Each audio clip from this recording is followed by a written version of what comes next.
When we begin to walk the path properly, pure and simple, the path gets steeper, rockier, slipperier. The challenges become greater, pure and simple. Things do not get easier when we grow in spirit. They get harder, they get more difficult. This is unavoidable. We are not walking a path, we are climbing it. At least that is the energetic understanding for me. We must accept this facet of the spiritual path. We have to remind ourselves on a daily basis in our prayer and meditation, our understanding, acceptance of the difficulties that are coming to us in our life. I was having a conversation with a loved one recently, a very important loved one, a family member, to not be too specific, asking how I was. And the best answer I came up with at the time was, well, it's complicated, but let's just say inside, doing well. Outside, no clue. This is a very delicate area when dealing with our own spiritual growth and our relationship to the world. We know that it changes as we grow in spirit. Our relationship to the world changes. And if we are not careful, we can fall into the danger pit, if you will, of assuming that the world continues to look so strange, confusing, chaotic, even evil, terrible, awful, and scary because we ourselves on the inside. And if I may borrow a Jungian concept for a moment, which is very true on a level. The part about this reflective reality that we're in, as within, so without. The truth we must remind ourselves on the spiritual path when we start to realize very clearly that it is becoming more difficult and not easier, is that connection and connectivity of all things and all creatures and all beings. In other words, the more asleep on the inside that we are as a collective, the more chaotic, sad, scary, weird, confusing the world will be. And if any of us as individuals start to break out of that, the initial impact and process, some of the initial chapters of that process are going to be a feeling of great isolation from that world. And the proclivity or the risk, if you will, the danger is that we start to blame ourselves. And we start to tell ourselves that it is our perception that is wrong. It's very easy to look at ourselves and say, this must be my problem. I must be paranoid or delusional or, all of this work that I'm doing, all of this discipline, all of this change in my routines and the change in my diets, and change in my habits, and all of these boxes that I'm ticking in my spiritual growth, they must be steering me wrong because everything in the world looks like a total mess to me. And if I'm saying as it within, so without, then what's wrong with me? Well, it is way more complicated than that. And as I said, and it is a simple way of putting it, this is a collective issue. We are connected. We are connected to nature. The trees that you see in this image, the bluffs and the water you see, we are connected. And as beings, creatures, to the animals and to each other, it is connected on some level. We have an individual essence, spark, shaving of God, if you will, that is very real and very important and very karmic and part of the big puzzle.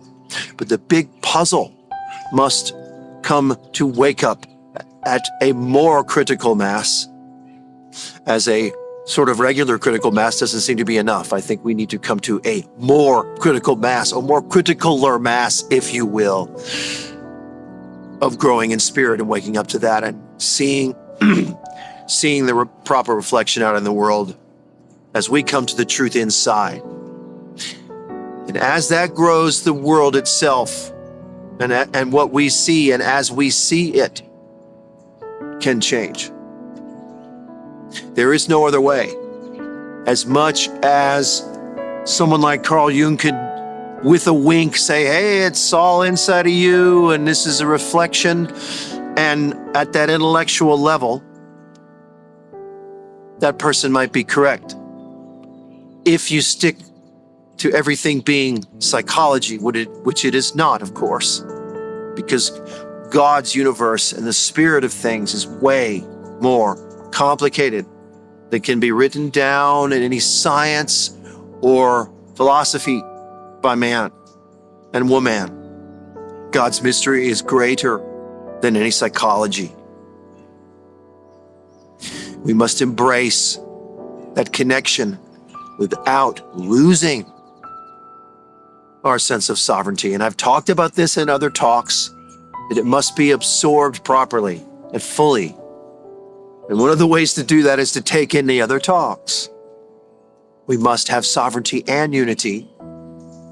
Without sovereignty, a human soul ordained by God to seek His will in that person's life, meant to traverse and walk their path back towards God in the human experience, in order to bring that truth back into one's own being so that it can be spoken and shared and brought into the critical mass. And without unity, we could never have sweeping change. And right now, we have a lack of both, because the forces of darkness are fighting against both.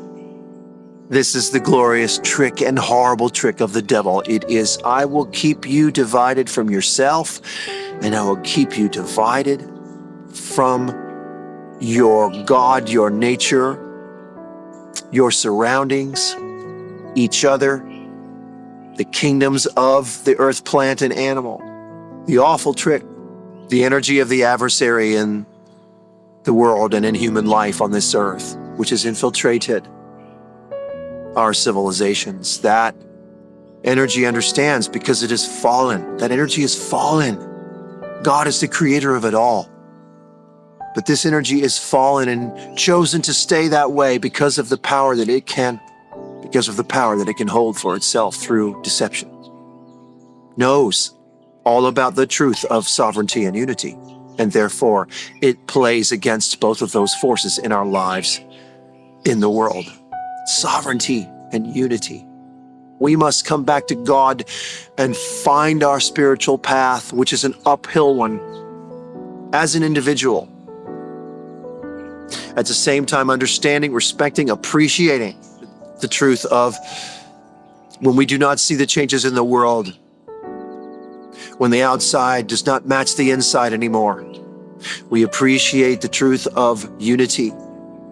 And that is why, ladies and gentlemen, the preachers preach. That is why preachers preach, pure and simple, because when we are moved by the Spirit of God and we see the madness in the world, we are moved to speak about it. There is no other way, because we see how the division is keeping us from our great potential in God's will for the future of our existence and civilization. It makes perfect sense when you see it and when you feel it inside. As much as it hurts, as much as it keeps us awake at night, literally. When I read something like the Essene Gospel of Peace, particularly Book 4, when Yeshua is speaking to his new initiates, which are known in modern days and in biblical circles to represent the disciples. And he's sharing them the wisdom of God and the universe in so many words. And I paraphrase, of course, but it's all about a new understanding of the actual grass beneath our feet, literally, figuratively, and in every single way. The grass beneath our feet and all that is green and growing around us. If we listen carefully to those words, green, grass, grows, they all have a kernel in them of the word Ra, which is the ancient word for light, the sun God, which is not blasphemy. It's just light. We know that certain types of Christianity, for example, existed long before the literal biblicists say the so-called Jesus walked the earth. And that the tribe of the Essenes was certainly older than that, because the tribe of the Essenes was responsible in bringing Yeshua to life on earth. It's way complicated, way more complicated than the church has taught us and the school has taught us. No doubt about that. Green grass grows, and we come to a new relation with that. Yeshua speaks of it right in that gospel of peace of the Essenes. It is holding the Spirit. If we think of the hair fibers, the small hair fibers on our arms and fingers and in our earlobes and on the back of our neck, and we think of the surface of the earth, when we ground into Mama Earth, we feel it.